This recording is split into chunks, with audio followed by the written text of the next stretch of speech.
រឿងលុយ500អ្នកគ្រូរីមូចេញវិញហើយដោយសារតែមានអ្នកមើលមួយចំនួនគាត់គិតឃើញផ្សេងខុសពីអ្វីដែលអ្នកគ្រូចង់បង្ហាញអ្នកគ្រូនិយាយឡើងវិញកែប្រែឃ្លីឃ្លោមួយចំនួនដើម្បីឲ្យយើងស្ដាប់ទៅយល់គ្នារឿងរបស់គាត់ខុសក្រសួងក៏បានរកឃើញខុសហើយបានដាក់ពិន័យជាការបិទអាជីវកម្ម1ឆ្នាំចឹងអ្វីដែលយើងទាញយកបទពិសោធន៍ពីក្នុងរឿងហ្នឹងមកធ្វើជាមេរៀនជីវិតរបស់យើងទី1គឺយើងត្រូវចេះទ្រាំរឿងតូចតាចដើម្បីកុំឲ្យវាក្លាយទៅជារឿងធំយើងត្រូវទៅទ្រាំជាមួយនឹងរឿងធំឧទាហរណ៍ដូចថ្ងៃហ្នឹងអញ្ចឹងគាត់មួម៉ៅនឹងពូគោគាត់មិនអីមិនយើងអត់ដឹងទេណាបើមិនជាគាត់ទ្រាំអាការមួម៉ៅនឹងតិចគាត់អត់យកទៅផុសគឺចប់តែសាច់រឿងហ្នឹងគឺអត់មានអីតមកដល់ឲ្យយើងបានឃើញមកយកមកវេកញីទាំងអស់គ្នាទេហើយចំណែករឿងលុយ500មិនដឹងថាគាត់ចោះទៅគាត់ខាតអីខ្លះហើយមិនដឹងថាគាត់ធ្លាប់ឲ្យគេជាពាក់ឲ្យគេមិនសងឬក៏យ៉ាងណាអាហ្នឹងយើងក៏អត់ដឹងតែបើគាត់មិនឲ្យពូសួរថាខុសហេ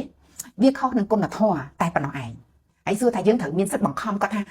អ្នកគ្រូពេទ្យត្រូវតែលក់ឲ្យពូនឹងចុះ500អាហ្នឹងយើងក៏មិនមានសិទ្ធិបង្ខំគាត់តែអ្វីពីអ្នកគ្រូទៅគឺយើងត្រូវឲ្យគាត់នឹងទ្រាំអាការខឹងគាត់អត់ផុសបន្តមកទៀត social media ហ្នឹងអាការផុសនឹងវាតទៅមួយ social media ចាអាហ្នឹង social media មិនមែនជាកន្លែងសម្រាប់ឲ្យយើងយកមកបង្ហាញអារម្មណ៍យើងទាំងដុលទេវាគួរតែជាកន្លែងសម្រាប់យើងចែករំលែកនៅបទពិសោធន៍ចំណេះដឹងព័ត៌មានឬក៏ស្នាមញញឹមឲ្យគ្នាទៅវិញទៅមកតើតោងជាមួយទៅថារឿងមួយចំនួនយើងជាជនរងគ្រោះតែយើងអត់ចេះទ្រាំយើងនឹងคล้ายទៅជាជនដៃដល់ឬក៏ជនល្មើសនៅក្នុងវីដេអូនោះអ្នកគ្រូក៏បានលើកឧទាហរណ៍ថាបើសិនជាមានគេជេរគេប្រមាថយើងគឺគេខុស